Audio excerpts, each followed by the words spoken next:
Harleen, ano ang paliwanag ng grupo bakit sa mga kongresista ito lumapit para sa isinusulong nilang People's Initiative?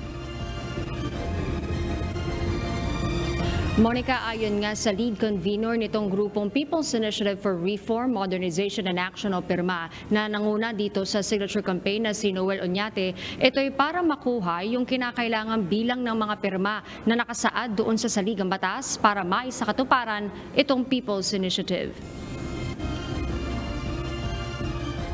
At ang sino man magsabi na walang paki ang Senado sa usaping ito, isa lang ang masasabi ko.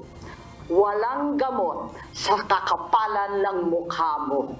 Ito ang maanghang salita na binitawan ni Senator Amy Marcos sa pagsisimula pa lang ng pagdinig ng Senate Committee on Electoral Reforms and People's Participation kaugnay ng umano'y bayaran para sa pirma sa People's Initiative para sa Charter Change o CHACHA. Hindi nagbanggit ng pangalan ang presidential sister, ngunit hindi naman lingid sa kaalaman ng lahat na binabatikos nito ang kanyang pinsan na si House Speaker Martin Romualdez na unang sinabi na walang pakialam ang Senado sa People's Initiative. Sa pagdinig, inamin din ng grupong People's Initiative for Reform, Modernization and Action o PIRMA na kasama sa nagsulong ng signature drive na humingi sila ng tulong sa mga kongresista at kay House Speaker Romualdez para makakuha ng sapat na pirma kada distrito. Matipid pang sumagot si Oñate noong una nang matanong kung sino-sino ang mga kongresistang nilapitan niya, pero tila nag-iba ang ihip ng hangin na magpakita na si Senator Marcos ng screenshot ng isang mensahe kung saan makikita ang larawan ni na Oñate kasama sina Speaker Romualdez at iba pang kongresista noong January 8. Testigo, nandito na si Justice Carpio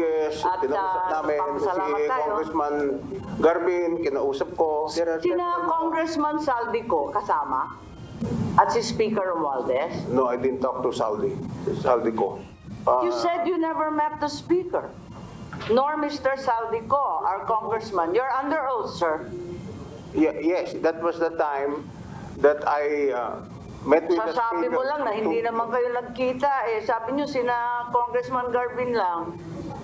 Yeah, because you know, it slipped my mind. Madam Senator.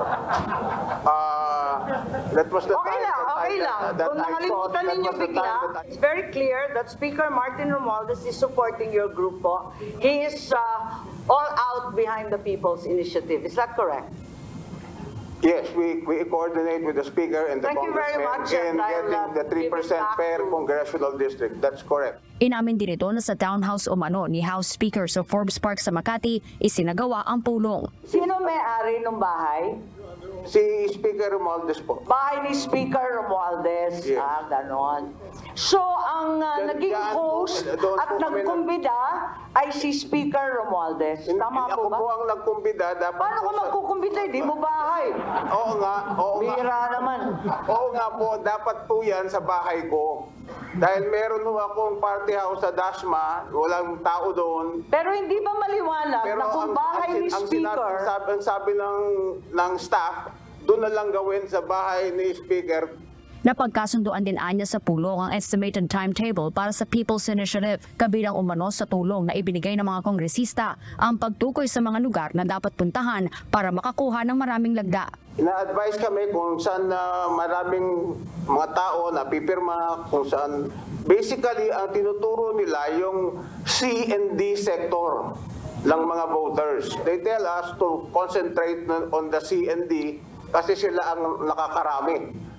Samantala, humarap din sa komite ang ilang testigo mula sa iba't ibang rehiyon na pumirma at nagpapirma para sa signature drive, gaya sa mga testigo mula Quezon City na hindi pa umuno nakukuha ang ipinangako sa kanilang ayuda. Pero si Representative Rodante Marcoleta, kwestiyon kung bakit nakakubli ang pagkakakilanlan ng ilang testigo.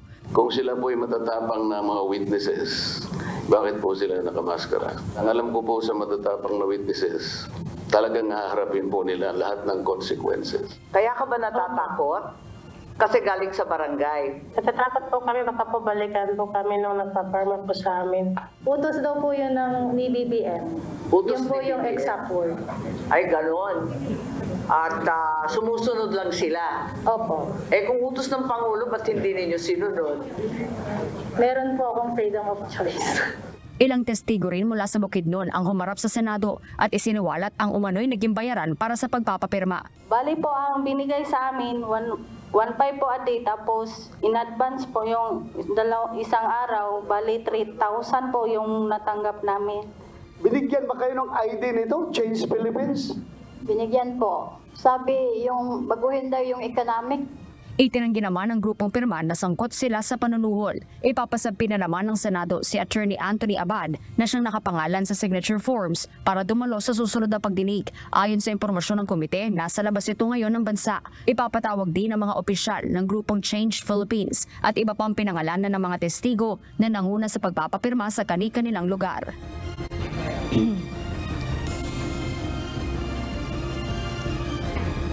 Samantala, Monica, nangako naman si Oñate na isusumite sa susunod na pagdinig ng kanyang abogado yung donors list para dun sa naging paggastos na 55 million pesos doon sa kontrobersyal na TV advertisement na EDSA Puera. Monica, gagawin na sa Davao yung ikalawang pagdinig ng Senate Committee on Electoral Reforms and People's Participation kaugnay ng issue sa People's Initiative. At yun mo ng update mula rito sa Senado. Balik sa'yo, Monica. Harleen, bagamat sabi mo sa iyong report, no, walang mga pangalan na nabanggit na mga kongresista na di umano ay nilapitan nitong grupong pirma, pero maipapatawag ba yung mga nakita doon sa litrato sa mga susunod na pagdinig?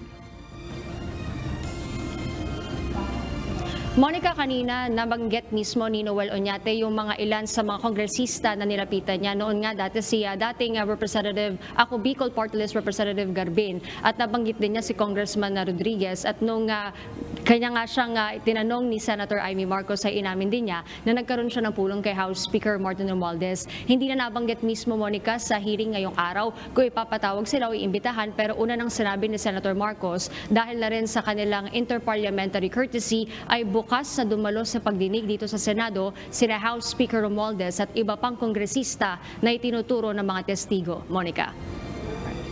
Maraming salamat, Harleen Delgado, live na nag-uulat mula sa Senado.